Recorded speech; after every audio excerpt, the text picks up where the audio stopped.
حجت جیسا ہیرا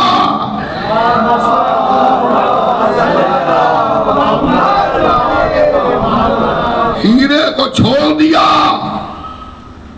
پتھر کو لے لیا، تو آج عقلوں پہ بھی پتھر پڑ گئے، سب دوسروں کے محتاج، سب دوسروں کے محتاج سوائے ایک ملک کے، سوائے ایک ملک ہے، وہ دوسروں کا محتاج نہیں ہے، وہ اللہ کا محتاج ہے، اہل بیت کا محتاج ہے۔ ایک صلوات بھیجئے گا محمد و آل محمد۔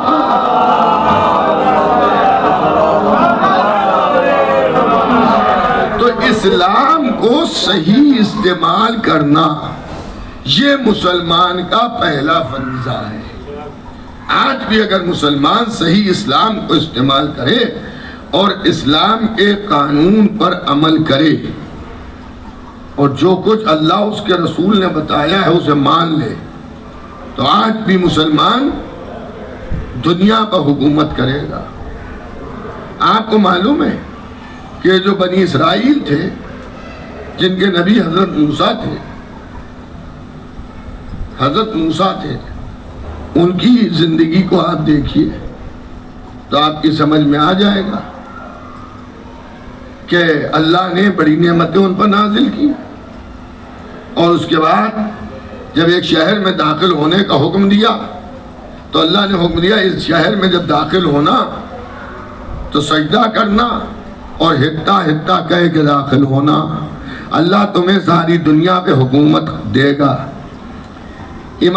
تفسیر امام حسن عسکری میں ہے مروی کہ جس طرح سے قوم موسیٰ کے لیے ہتا ہتا ضروری تھا، اسی طرح سے قوم محمدیہ کے لیے، امت محمدیہ کے لیے مولا مولا کہنا ضروری ہے۔ جب مولا مولا کہو گے تبھی ترقی پہ آؤ گے۔ ایک اور صلوات بھیجئے گا محمد والے۔ اور ان کا بابا ان دونوں سے افضل ہے۔ سب جانتے ہیں کہ علی علم کا دروازہ ہے، سب جانتے ہیں علی حکمت کا دروازہ ہے، سب جانتے ہیں کہ حق علی کے ساتھ ہے، علی حق کے ساتھ ہے، سب جانتے ہیں قرآن علی کے ساتھ ہے، قرآن علی کے ساتھ ہے، علی قرآن کے ساتھ ہے، سب جانتے ہیں کہ نبی نے کہا کہ میں اور علی ایک ہی نور سے ہوں، سب جانتے ہیں کہ حضرت علی کے لیے فرمایا کہ میری علی کی نسبت اسی طرح سے جیسے جسم و سر کی نسبت ہو، ساری حدیثوں کو سب جانتے ہیں۔ قرآن کی وہ بیشتر آیتیں جو فضیلت میں مولا علی کی ہیں، اس کو کھینچتان کے لوگوں نے پہننا چاہا مگر وہ پہن نہ پائے۔ دیکھیں فضائل اہل بیت کو پہننے کی کوشش کی مگر پہن نہ پائے، کیونکہ یہ سب معجزہ ہیں، یہ سب معجزہ ہیں۔ حضور ختمی مرتبت کے بعد دیکھیں معاملے کو سمجھے عالم اسلام، اس میں کوئی جھگڑے فساد کی بات نہیں ہے، دعوت فکر ہے۔ آپ سوچئے اور غور کیجئے، رسول کی وفات کے بعد حضرت عباس ابن عبد المطلب، رسول کے سگے چچا حضرت عباس، یہ کربلا والے عباس نہیں، عباس ابن عبد المطلب آئے اور اللہ نے انہیں بھیجا حقیقت حال کو کھولنے کے لیے۔ آئے مولا علی پاس، آنے کے بعد کہا کہ یا علی، خاندان میں عمر میں سب سے بڑا ہوں۔ کہاں چچا بے شک آپ سب سے بڑے۔ کہا نبی کے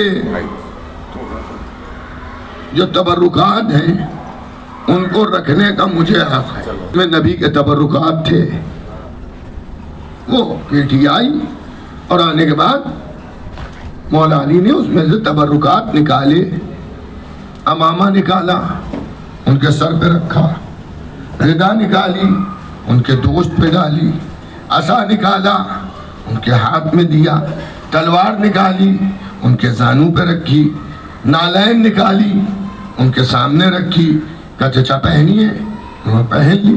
جب سارے تبرکات انہیں دے دیے تو کہا چچا آپ تشریف لے جائیں، اٹھیے، تو وہ اپنی جگہ سے ہل ہی نہ پائے، وہ اپنی جگہ سے ہل ہی نہ پائے۔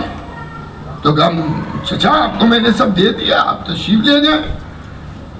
تو ان کا بھتیجے نہ امامے کا بوجھ برداشت ہو رہا ہے، نہ ابا کا وزن اٹھا پا رہا ہوں، میں تو ہل ہی نہیں پا رہا ہوں، اسے جلدی اتارو، جلدی ہٹاؤ۔ اچھا ایک بات دیکھیے، دکھتی رگ ہے، اسے سمجھ لیجئے گا، یہ سب رسول کی میراث کی چیزیں ہیں۔ آئے آئے آئے آئے، میں کیا عرض کر رہا ہوں؟ تو اگر نبی وارث نہ بناتا ہے نہ بنتا ہے تو جن لوگوں نے علاقہ فدق لیا تھا وہ آ کے امامہ بھی لے جاتے، تلوار بھی لے جاتے، مگر معلوم تھا کہ اس کا بوجھ اٹھا نہ پائیں گے۔ تو وہاں کے اوپر مولا علی نے کہا اچھا بیٹھے رہیے آپ اسی طرح سے۔ پکارا بیٹا حسن، امام حسن کی عمر اس وقت کم سنی کا عالم تھا، آئے۔ اچھا دیکھیے ایک بات میں پھر عرض کر دوں، یہ کم سنی ہم لوگوں کی طرح کی کم سنیاں، کم سن بچے بیٹھے ہوئے، یہ ظاہری اعتبار سے کہا جاتا ہے کم سنی، ورنہ یہ اس وقت بھی تھے جب نہ آدم تھے نہ بنی آدم، نہ نوح تھے نہ کشتی نجات، نہ ابراہیم تھے نہ آتش نمرودیت، نہ موسیٰ تھے نہ کوہ طور، نہ عیسیٰ تھے نہ قوت گویائی، نہ سلیمان تھے نہ حسن و جمال، نہ یعقوب تھے نہ لہن تھا، نہ یوسف تھے نہ حسن و جمال تھا، کچھ نہیں تھا، بس وہ تھا یا یہ تھے۔ تو پے کرے بشری میں یہ کہا جاتا ہے کم سن تھے۔ امام حسن کو بلایا، امام حسن آئے، امامہ سر پہ رکھا، ردا دوش پہ ڈالی، عصا دیا، تلوار دی، نائلائن پہنائی، اور اس کے بعد کہا بیٹا ذرا چلو۔ امام حسن چلنے لگے، گھر کا چکر لگایا، اب یہ بیٹھے چچا دیکھ رہے ہیں، اب پکارا حسین ذرا آنا۔ امام حسین کے سر پر یہی امامہ رکھا، دوش پر ردا رکھی، تلوار دی، عصا دیا، نالین پہنائی، کہا بیٹا چلو۔ وہ چلنے لگے، پھر انہیں بلایا، روکا، اور وہ امامہ اپنے اوپر سر پہ رکھا، دوش پر ردا ڈالی، عصا لیا اور تلوار لی، نالین پہنی، اور اسی طرح سے چلے۔ اب یہ گھور رہے ہیں، عباس ابن عبد المطلب بہت پریشان ہے، کیا ہو رہا ہے؟ تو مولا علی نے کہا چچا پریشان نہ ہوئیے، یہ رسول کی میراث ہے جو ہم ہی پذیب دیتی ہے۔ ہائے ہائے کیا آپ سن رہے ہیں؟ یہ ہم ہی پذیب دیتی ہے۔ تو انہوں نے کہا میں اس پر پریشان نہیں ہوں کہ امامہ آپ نے لگایا، حسن نے لگایا، حسین نے لگایا، وہ سب چل رہے ہیں، میں اس پر پریشان ہوں کہ وہ لباس حسن نے پہنا تو ان کے برابر آیا، حسین نے پہنا ان کے برابر آیا، آپ نے پہنا آپ کے برابر آیا۔ ایک صلوات مل جل کے بھیجئے گا محمد و آل محمد۔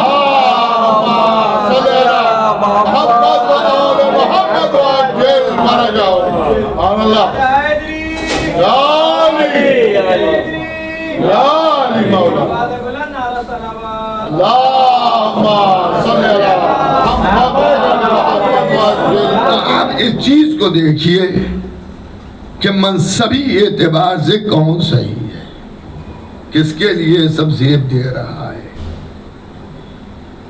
مسلمانوں کو اس وقت بھی سر جوڑ کے بیٹھ کر یہ طے کرنا چاہیے ہے کہ اگر دنیا میں ترقی کرنا چاہتے ہیں تو رسول نے جو کہا ہے اس پہ عمل کریں۔ دیکھیں میں جبکہ مجلس کے نام پر ہونے والی مجلسیں جو خطیب آتا ہے، جو عالم آتا ہے، وہ ذمہ داری کے ساتھ پڑھتا ہے، لیکن کسی کو برا نہ لگے، اس لیے میں آپ سے بھی کہہ رہا ہوں کہ آپ بھی ہماری بات پر بھروسہ نہ کیجیے، آپ بھی محنت کر کے، ایمان کی بات ہے، اسلام کی بات ہے، آپ بھی کتابوں میں پڑھیے، اب تو موبائل ہے، لفظوں سے سرچ کیا جاتا ہے، سب آپ کے سامنے آ جائے گا، یا کتب خانوں میں جائیے۔ اور ہم اپنے دوسرے مسلمان بھائیوں سے بھی عرض کریں گے کہ خالی سنے پر بھروسہ نہ کیجیے، بلکہ کتابوں کو پڑھ کے بھروسہ کیجیے، اور صحیح راستہ مرنے سے پہلے ہم سب کو اختیار کرنا چاہیے ہے۔ دنیا کسی طرح سے گزر جائے مگر آخرت صحیح ہونا یہ ہم سب کا بہت بڑا فریضہ ہے. دیکھیے اچھا آنے والا ہے، ایمان پر کوئی محنت نہیں کرتا. ایمان پر محنت کیجئے کہ جو سلسلہ غدیر سے خلافت آئی ہے وہ صحیح ہے یا جو سلسلہ ثقیفہ سے خلافت آئی ہے وہ صحیح ہے. مولانا توجہ کیجئے گا، بس اس کا فرق اتنا سمجھ لیجئے کہ غدیر سے جو سلسلہ خلافت آئی ہے اس میں حسین ملیں گے، اور جو ثقیفہ سے سلسلہ خلافت آئی ہے اس میں یزید ملے گا. ایک اور صلوات بھیج دیجئے محمد و آل محمد.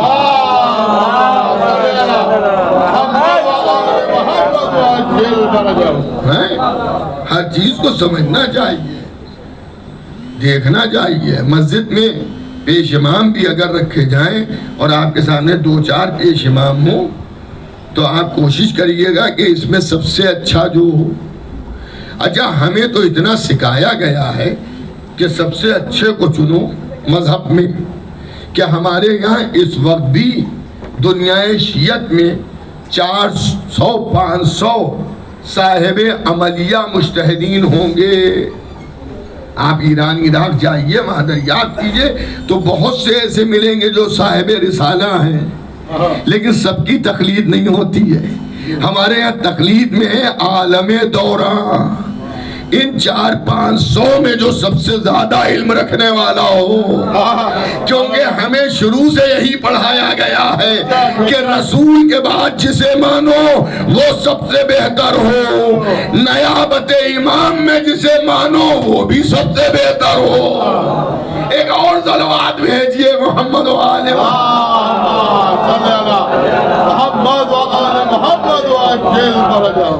ہمارے یہاں نماز جماعت ماشاءاللہ، جو لوگ نمازی ہیں، جو لوگ مجلسی ہیں، جو دیندار ہیں، سب متقی پرہیزگار مسائل شریعہ کے جاننے والے ہوتے ہیں. لیکن ہر آدمی جماعت کے لیے نہیں کھڑا ہوتا ہے، اس میں بھی کوئی ایسا ہوتا ہے جو ہم سے بہتر ہو. تو جب امام جماعت ہم سے بہتر ہے تو امام کائنات ہمارا جیسا کہاں سے ہوگا؟ امام کائنات بھی ہم سب سے بہتر ہو. ایک اور صلوات بھیجیے گا محمد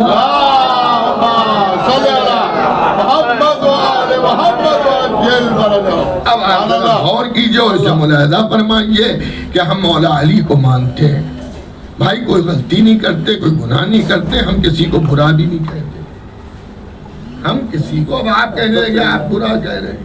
حضرت علی خانہ کعبہ میں پیدا ہوئے ہیں تو یہ حق تو ہمیں کہنے کا ہے کہ حضرت علی اور دوسروں میں ایک فرق ہے.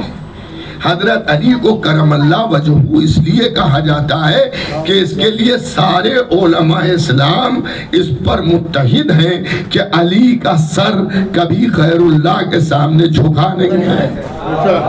شیعہ بھی قائل ہیں، غیر شیعہ مسلمان بھی قائل ہیں. تو ایک طرف وہ ہے کہ جس کا سر کبھی غیر اللہ کے سامنے جھکا نہ ہو، اور ایک وہ ہے کہ 40 سال تک جنہی نے بت پرستی کی ہو. تو سب برابر نہیں ہو سکتے، سب برابر نہیں ہو سکتے. ایک وہ ہے جو تلواروں کے سائے میں سو رہا ہے شب ہجرت، وہ اور دوسرا برابر نہیں ہو سکتا ہے. ایک وہ ہے جو نبی کے زبان چوس رہا ہے، ایک وہ جو نبی کے کاندھوں پہ جا رہا ہے. دیکھیے نبی کے کاندھوں پہ جانا یہ معمولی بات نہیں ہے. صحابہ اکرام وہ تو اس تمنا میں رہتے تھے کہ مہر نبوت دکھ جائے تو ہم اس کا بوسہ دے دیں. توجہ رکھیے گا، مہر نبوت مل جائے تو ہم بوسہ دے دیں. نبی کریم کی زندگی کے آخری دن تھے اور نبی کریم حجاب قبر میں جانے والے تھے تو انہوں نے اپنی موت کی خبر بھی دی.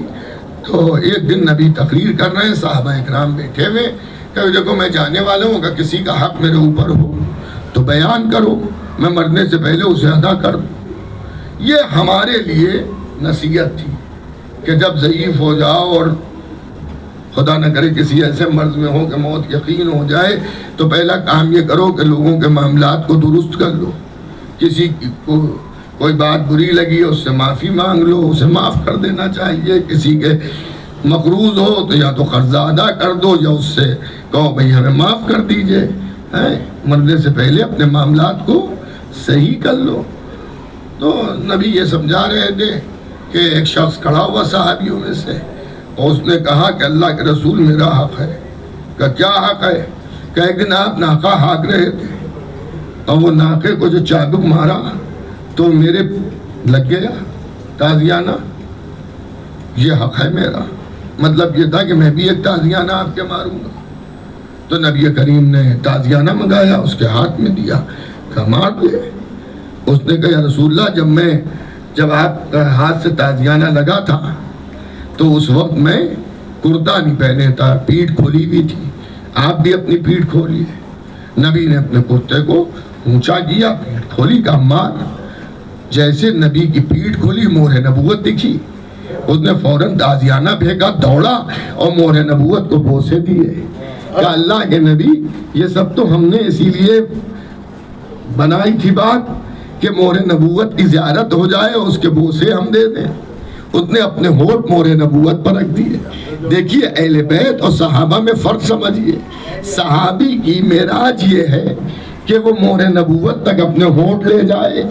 ہائے ہائے میں کیا عرض کر رہا ہوں، صحابیت کی معراج یہ ہے کہ وہ نبی کے کاندھوں تک اپنے ہونٹ لے جائے، اور امامت کی معراج یہ ہے کہ مہر نبوت پر قدم چلے جائے۔ کبھی علی کے قدم ہیں، کبھی حسن کے قدم ہیں، کبھی حسین کے قدم ہیں، تو جہاں پر ہمارا سر جائے وہاں پر اہل بیت کے قدم آتے ہیں۔ ایک صلوات اور بھیجیے گا محمد و آل محمد۔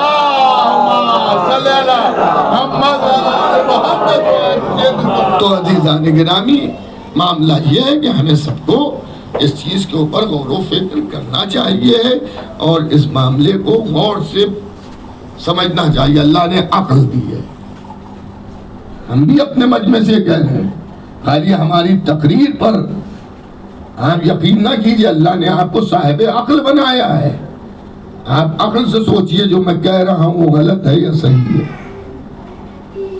اور اس پہ کبھی نہ جائیے کہ صاحب سب مسلمانوں نے ایسا کر دیا۔ تو کیا کوئی پیغمبر اسلام کی حدیث ہے کہ جدھر سب مسلمان جائیں ادھر چلے جانا؟ آئے ہائے نہیں، یہاں تو یہ ہے کہ سب ایک طرف ہوں، جدھر حق ہو ادھر جانا۔ شیخ ذیلیہ کہا علیٌ مالک والحق مالی۔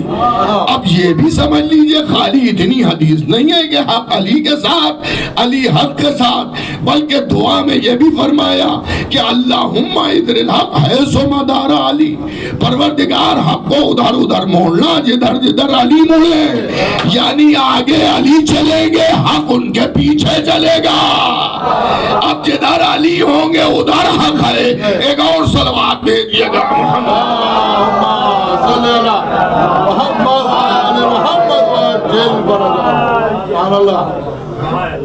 جدھر علی ہے، اسی لیے وہ ان کا نام آپ لوگوں کو یاد ہوگا، مشہور ہے۔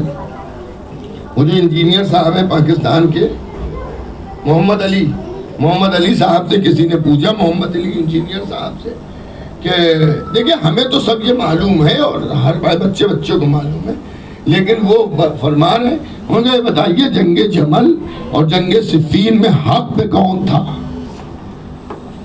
آپ کو معلوم ہے جنگ جمل جو جنگ صفین ماموں سے ہوئی ہے اور جنگ جمل نانی سے ہوئی ہے۔ اب اس سے زیادہ ریفائن میرے پاس کوئی جملہ نہیں ہے۔ ماموں اور نانی کا معاملہ ہے، لیکن محمد علی انجینئر کہتے ہیں کہ چاہے جمل ہو چاہے صفین ہو، دونوں میں حق علی کے ساتھ تھا۔ حق علی کے ساتھ تھا۔ آپ ویڈیو سرچ کیجئے آپ کو مل جائے گا، حق علی کے ساتھ تھا۔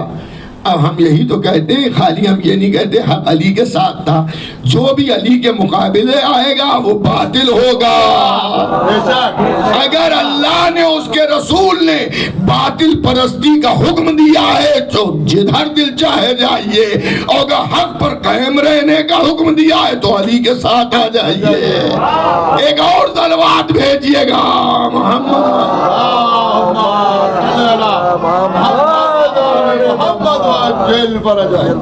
تو حضرت علی علیہ السلام اہل بیت پیغمبر یہ جو ہیں وہ ان سے محبت، قُلْ لَا أَسْأَلُكُمْ عَلَيْهِ أَجْرًا إِلَّا الْمُوَدَّةَ فِي الْقُرْبَى۔ اب قربا میں باہر والا کوئی نہیں ہے، قربا میں یہی مولا علی ہے، یہی امام حسن ہے، امام حسین ہے، بی بی زہرا ہیں، یہ ذوالقربہ ہیں نبی کے۔ پھر آئے تطہیر۔ دیکھیں سب سے بڑی بات آپ سمجھ لیجئے، میڈیکل اسٹور 10 کھلے ہوئے ہیں مولانا، اور یہ کہا جا رہا ہے کہ ڈپلیکیٹ دوائیں بھی ان میڈیکل اسٹور پر ملتی ہیں، لیکن ایک میڈیکل اسٹور ایسا ہے جس پہ گورنمنٹ اس بات کی ضمانت لے رہی ہے کہ ایک ٹیبلٹ بھی 10 پیسے کی یا 10,000 روپے کی بھی اس کے اندر جعلی نہیں ہے، ڈپلیکیٹ نہیں ہے۔ اب آپ بتائیے آپ کدھر جائیے گا؟ جہاں مہر لگی ہوئی ہے، گورنمنٹ کی ایک مہر ہوتی ہے ISI، وہ ڈیزائن سے یوں بنا ہوا ہوتا ہے۔ بھئی مجھے یہاں کا نہیں معلوم، یو پی میں یہ بھی تھا کہ ہیلمٹ اگر خریدیے گا تو اس میں ISI کی مہر ہو، یہاں ہے نہیں ہے، یہاں بھی ہے۔ اچھا تو وہ گورنمنٹ اسے دیکھتی ہے کہ مثلاً یوں ہی تو نہیں بنی ہوئی ہے، مضبوط ہے، آدمی گرے گا تو سر اس کا بچ سکتا ہے۔ اسی طرح سے کوکر لیجئے آپ، اس پہ ISI کی مہر ہوتی ہے کہ ہاں مطلب گورنمنٹ جانچتی ہے، اسے پرکھتی ہے۔ تو میں ایک بات کہہ رہا ہوں کہ لاکھوں کا مجمع ہے، اس میں علی بھی کھڑے ہوئے ہیں، لاکھوں کا مجمع ہے، اس میں علی بھی کھڑے ہوئے ہیں۔ آپ کا جدھر دل چاہے جائیے، ہم تو ادھر ہی جائیں گے جدھر علی کھڑے ہوئے ہیں۔ آپ کہیں گے کیوں ادھر جائیے گا؟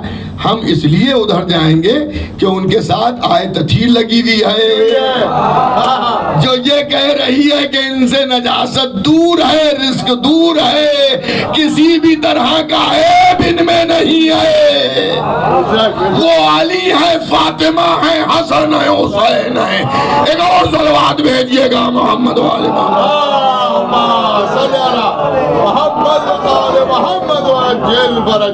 دیکھیں یہی آیت آدمی کی ہدایت کر سکتی ہے۔ سب اس پر گواہ ہیں اور سب اس کے اوپر متحد ہیں کہ آیت تطہیر میں صحابہ نہیں شریک ہیں۔ اس پہ شیعہ غیر شیعہ مسلمان تفسیریں اٹھا کے دیکھ لیجئے، کچھ لوگوں نے ازواج کو شامل کیا ہے کسی کی محبت میں، انہوں نے کہا کہ اس میں بیویاں بھی شامل ہیں۔ ٹھیک ہے بھائی، سونا ہم خرید کے لائے اور مولانا نے کہا سونے میں ملاوٹ ہے، تو میں نے کہا آپ سنار تو ہے نہیں مولانا؟ کہا مجھے تجربہ ہے۔ میں نے کہا آپ کو ہوگا تجربہ، ہم سونا خرید کے لائیں۔ کہا چلیے سامنے دکانیں ہیں سناروں کی، کسی سنار کیا ہم دکھوائے لیتے ہیں۔ جب سنار کیا گیا اس نے کسوٹی پہ کسا تو نکلے سچے مولا نہیں، تو اس میں ملاوٹ تھی۔ بھئی ایک صلوات بھیجئے تو میں عرض کروں۔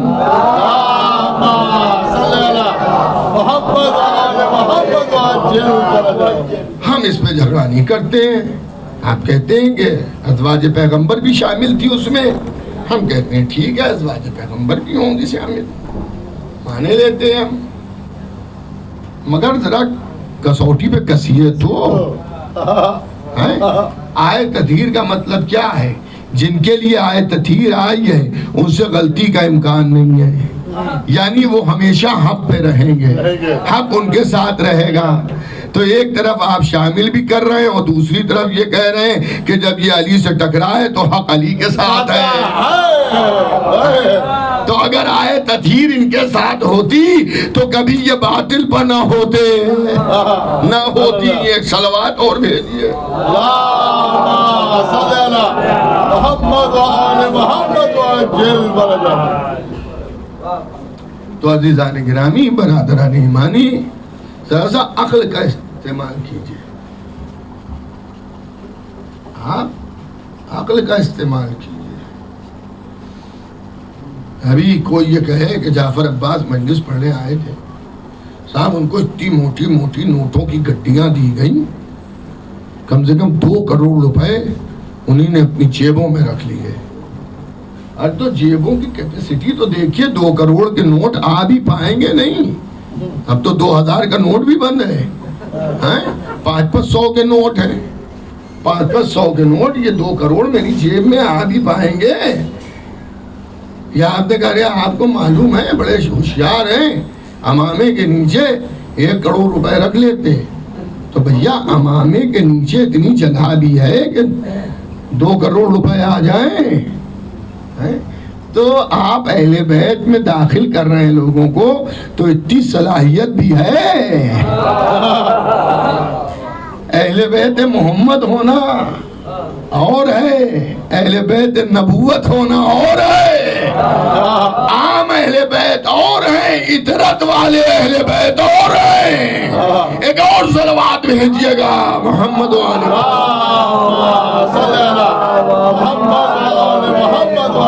بس. عزیزان گرامی، آپ کی بھی مصروفیت ہے اور ابھی شب داری بھی ہے اور بھی مجالس ہیں، اور ابھی غالباً یہاں بھی تبرک بھی بٹے گا یا کھلایا جائے گا؟ کھلایا جائے گا، کھلایا جائے گا. تو اس میں بھی وقت لگے گا. اب ایسا تو ہے نہیں کہ آدمی 1-1.5 گھنٹے بیٹھے اور بغیر تبرک کھائے چلا جائے. تو تبرک بھی بالکل حق ہے آپ کا، وہ آپ ہی کے لیے پکایا گیا. ہاں مولانا کہہ رہے ہیں سنت رسول ہے، بے شک سنت رسول ہے، مگر صاحب اس سنت میں تھوڑا سی تبدیلی کی گئی ہے. وہ بھی اس لیے کی گئی ہے کہ دودھ کا جلا مٹھا پھونک پھونک کے پیتا ہے. وہاں پہلے کھلایا گیا تھا، بعد میں سنایا گیا تھا، تو لوگ 3 دن بھاگ گئے تھے. وہ تو ابو طالب تھے جنہیں نے روکا آخری دن. یہاں کوئی ویسا تو ہے نہیں. تو لوگ مومنین نے ہوشیاری کی کہ پہلے سنیے بعد میں کھائیے، ورنہ حشر تو یہاں بھی وہی ہوتا. کوئی کہتا شب داری میں جانا ہے، کوئی کہتا بڑے تعلقات ہیں وہاں مجلس میں جانا ہے، اور کوئی کہتا گھر پہ کوئی بیمار ہے اس لیے جانا ہے، کوئی کہتا تھکے بہت ہیں اس لیے جانا ہے. پھر دال کے چند دانے بچتے. تو مومنین بھی ہوشیار ہو گئے، انہوں نے کہا بعد میں کھلائیں گے، پہلے سنائیں گے.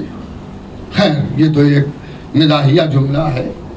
میں دیکھیے کہا جاتا ہے عام طور سے کہ جن مجلسوں میں کھانا ہوتا ہے اس میں لوگ زیادہ ہوتے ہیں، لیکن میں اس سب باتوں کو بہت توجہ سے اس کے اوپر نہ گفتگو کرتا ہوں نہ غور کرتا ہوں. ایک جگہ اسی پہ ہائی ہائی چل رہی تھی، میں نے کہا ایک بات بتائیے، جو کھاتے ہیں آج آپ کیا کھلایا ہے کل اپنے کیا کھلاتے ہیں؟ ہمارے ہاں ٹانگے والے، رکشے والے، اولا والوں سے روک روک کے چندہ تو نہیں لیا جاتا ہے. جو کھانا پکتا ہے یا تو وہ خود ایک آدمی پر اپنے پیسے سے پکواتا ہے، یا بڑا دسترخوان ہوتا ہے تو اس میں یہی چندہ دیتے ہیں. تو جو دیتے ہیں وہی کھاتے ہیں. صحیح بات ہو. کبھی کسی غیر سے امام حسین کے نام پہ چندہ نہ لیجیے گا. کام ہو پائے نہ ہو پائے کچھ نہیں ہے، پیسے سادہ پانی بانٹ دیجیے گا، مگر کسی غیر سے کبھی چندہ نہ لیجیے گا.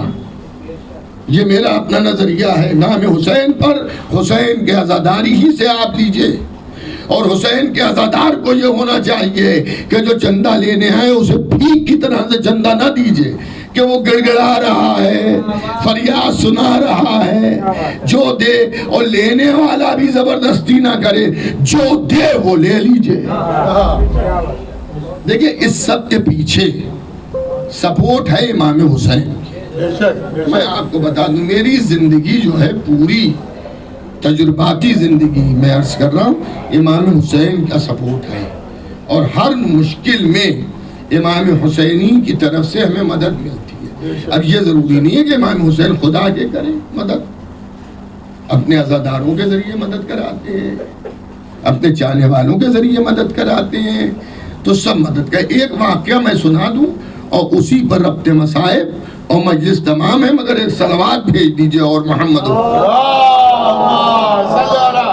محمد و آل محمد وعجل فرجہ. بہت جلدی سنا دوں. دیکھیں محرم سے پہلے پرانا واقعہ ہے، یہ بہت توجہ سے سنیں جو لوگ بھی سن رہے ہیں. محرم سے پہلے کا واقعہ ہے، اس سال کا نہیں، پہلے کئی سال پرانا. ایک عورت تھی بیوہ، اس کا ایک لڑکا تھا، وہ مفلوج ہو گیا تو اس نے اسپتال میں بھرتی کیا. اسپتال میں بھرتی ہوا، علاج ہوا، صحیح نہیں ہو رہا. یہاں تک محرم آ گیا، 28-29 ذیلحجہ آ گئی. تو اس نے ڈاکٹروں سے کہا اور روئی کہ ایسا ہے میں اکیلی ہوں، میں روز اس کو اسپتال میں کہاں دیکھنے آؤں گی، اس کو چھٹی دے دیجئے، میں اسے اپنے گھر لیے جا رہی ہوں. قضاء امام حسین میں کوئی کمپرومائز ہم نہیں کریں. کہا ٹھیک ہے، چھٹی دے دی گئی. وہ عورت اپنے لڑکے کو گھر لے آئی، گھر لا کے اس نے ایک تخت پہ لٹال دیا لڑکے کو اور محرم کی تیاری کرنے لگی. اس نے کالے کپڑے نکالے، کالا رومال نکالا اور رومال کو وہ اپنے کیا حوض پہ بیٹھ کے دھو رہی تھی اور اسی میں اس کی آنکھوں میں آنسو آ رہے تھے. اور روتے روتے اس نے کہا مولا یا تو میرے لڑکے کو شفا دیجئے یا اسے موت دے دیجئے. یہ اس نے کہا. تو لڑکے نے بھی اس ماں کی آواز سن لی تو وہ بھی رونے لگا کہ میری ماں مجھ سے اتنی عاجز ہو گئی کہ میری موت کی دعا کر رہی ہے. تو اس نے اسی وقت یہ دعا کی کہ مولا میری ماں صحیح کہہ رہی ہے، یا تو مجھے شفا دیجئے یا مجھے موت دیجئے، لیکن اگر آپ شفا مجھے دے دیں گے تو میں آپ کے عزاداروں کو 10 دن کھانا کھلاؤں گا، عشر اولا میں کھانا کھلاؤں گا 10 دن. خیر ماں کو کہیں کام سے جانا تھا، اس نے بیٹے کو تہخانے میں لٹالا اور کہا میں ابھی آتی ہوں. اور وہ گھر سے باہر گئی، گھر سے باہر سے تالا ڈالا چلی گئی. تھوڑی دیر گزری تھی کہ اس لڑکے کو ہٹ محسوس ہوئی کہ کوئی تہخانے میں اتر رہا ہے. تو اس نے سوچا ابھی تو ماں گئی ہے، یہ کون ہے؟ تھوڑا ڈرا. پھر اس نے دیکھا روشنی پھیل رہی ہے اور اس کی ہیبت ہوئی. تھوڑی دیر کے بعد دیکھا ایک نورانی شخصیت اس کے سامنے کھڑی ہے. کہا اٹھو. اس نے کہا میں کیسے اٹھوں، میرے ہاتھ پیر صحیح نہیں ہے، میں نہیں چل سکتا. کہا میں کہہ رہا ہوں نا اٹھو. تو یہ اٹھا اور جو اٹھا تو اس نورانی شخصیت کا طواف کیا. طواف کرنے کے بعد انہوں نے اس سے یہ پوچھا کہ وعدہ یاد ہے تمہیں؟ اس نے کہا ہاں وعدہ یاد ہے. کہ کیا وعدہ ہے؟ کیا وعدہ ہم نے یہ کیا ہے کہ اگر میں صحتیاب ہو گیا تو میں امام حسین کے عزاداروں کو 10 دن کھانا کھلاؤں گا، تبرک بانٹوں گا، سبیل لگاؤں گا جیسے آپ لوگ کرتے ہیں. تو اس نورانی شخصیت نے کہا کہ ایک بات کہوں، دیکھیے ایسے موقعوں پر جب امام خود تشریف لاتے ہیں تو انسان کا دماغ سمجھ نہیں پاتا ہے کہ کیا ہو رہا ہے. یہ چاہے کسی بھی امام کی آمد کے جو واقعات ہیں اس میں وہ چاہنے والا بننا وہ تو پکڑ لے، لپٹ جائے، جانے نہ دے. سمجھ گیا؟ تو کہیں گے جی بتائیے. کہ تم نے 10 دن کی بات کہی ہے، 18 دن کھانا کھلاؤ. تو اس نے کہا ٹھیک ہے آپ 18 دن کہہ رہے ہیں، ہم 18 دن کھانا کھلائیں گے. مگر انہوں نے پوچھا یہ بتاؤ تم نے یہ نہیں پوچھا کہ 18 دن کیوں؟ کیا بتائیے 18 دن کیوں؟ کہ 18 دن اس لیے کہہ رہے ہیں کہ میری ماں کی عمر 18 سال کی تھی. اب آپ ذرا غور کیجئے کہ امام حسین کو اپنی والدہ ماجدہ جو ہیں، جب سے میں نے واقعہ پڑھا ہے میں کسی نہ کسی مجلس میں ایام اعزاء میں بی بی زہرا کے مصائب عرض کر دیتا ہوں.